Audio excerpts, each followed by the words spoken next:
आपकी प्रार्थना में कहता है कि परमेश्वर कहता है कि दूसरों पर दोष नहीं चाहते। आपकी प्रार्थना में परमेश्वर ये नहीं चाहते कि आप परमेश्वर पर दोष लगाएं। कहता है परमेश्वर चाहते हैं, कह रहा है कि आप कहता है परमेश्वर के सामने नम्र बने और दया मांगे परमेश्वर से। पवित्र आत्मा उन प्रार्थनाओं को सुनते हैं। अगर आपका तरीका सही है तो परमेश्वर काम करता है। आजकल के बच्चे मैं कह रहा हूं क्या करते हैं, अरे यार चल प्रार्थना में, अपनी बहन को अपने भाई को बोलते हैं चल यार प्रार्थना में चल। कह रहे नहीं तो ये बुढ़ा बुढ़ी ना अपने माँ बाप को बोलते हैं ये बुढ़ा बुढ़ी ना हमें जीने नहीं देंगे पूरा दिन। कह रहे चल यार इनके साथ प्रार्थना में बैठ जाओ 1 घंटा 2 घंटा। कह रहे अगर इनके साथ चर्च नहीं गए तो कहता है पूरे हफ्ते मोबाइल नहीं देंगे ये बुढ़ा बुढ़ी हमें।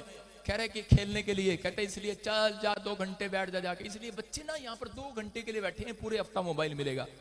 कई बच्चे इसलिए प्रार्थना में बैठते हैं, कहीं ऐसा ना हो यार सारा दिन डांट खाते रहे, चल 15 मिनट कोई बात नहीं बैठ जाते हैं प्रार्थना में। इसका मतलब परमेश्वर आपके माइंड को पढ़ लेते हैं जब आप प्रार्थना करते हैं। जब आप कह रहे कि चर्च आते हैं आपके माइंड कह रहे कि जिस प्रार्थना में कह रहे कि जबरदस्ती बिठाया गया है, जबरदस्ती चर्च लाया गया है तो आशीष नहीं है। याद रखना, जबरदस्ती दान दिया गया है आशीष नहीं है। कहता है जिसने कुड़ कुड़ कर नहीं खुश होकर आया है, खुश होकर दिया है। दाऊद बोलता है मैं तो आनंद के साथ आऊंगा पर चर्च के अंदर।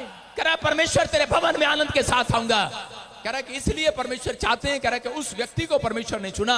दाऊद को क्यों राजा होने के लिए चुना? क्योंकि उसके अंदर परमेश्वर के घर आने के लिए आनंद था। इसलिए पवित्र आत्मा ऐसे व्यक्ति को, कोई बड़ा आदमी आज रात चुनना चाहते हैं जो अपनी मर्जी से आना चाहता है, आनंद के साथ आना चाहता है। जबरदस्ती नहीं आया चर्च के अंदर। मैं कह रहा हूं जबरदस्ती दान नहीं दे रहा कि हाथ उठाओ। पादरी लोग बोलते हैं हाथ उठाओ, कौन कृषि से बीज बोएगा, हाथ उठाओ। और पत्नी कहेगी उठा लेना, सारे उठा ले, तू भी उठा लेना। और पति करेगा ऐसे उठेगा हाथ, अपने आप नीचे चला जाएगा और हाथ ऊपर उठ जाएगा, धीरे धीरे उठता है। मैं कह रहा हूं इसका मतलब आपकी जनानी ने उठाया है। आप चाहे 10 लाख भी दे दो भाई साहब तब भी 10 करोड़ नहीं आने वाला। लेकिन अगर आपने खुशी से उठाया ऐसे करके, मैं कह रहा हूं परमेश्वर आज रात मैं कह रहा हूं करोड़ों रुपए का मालिक बनाने वाला चर्च क्या तैयार है कि नहीं? हाँ या ना?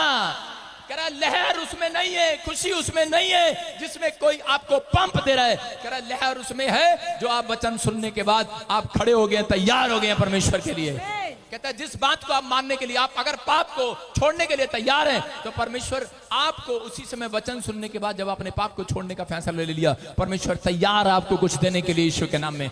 कुछ लोगों को हिलाते रहते हैं दारू पीना छोड़ दे, छोड़ दे, नहीं तो तेरे को मैं मोटरसाइकिल दिलाऊंगी, कार दिलाऊंगी। वो व्यक्ति थोड़े दिन छोड़ेगा, ज्यादा दिन नहीं छोड़ेगा। हालेलुया।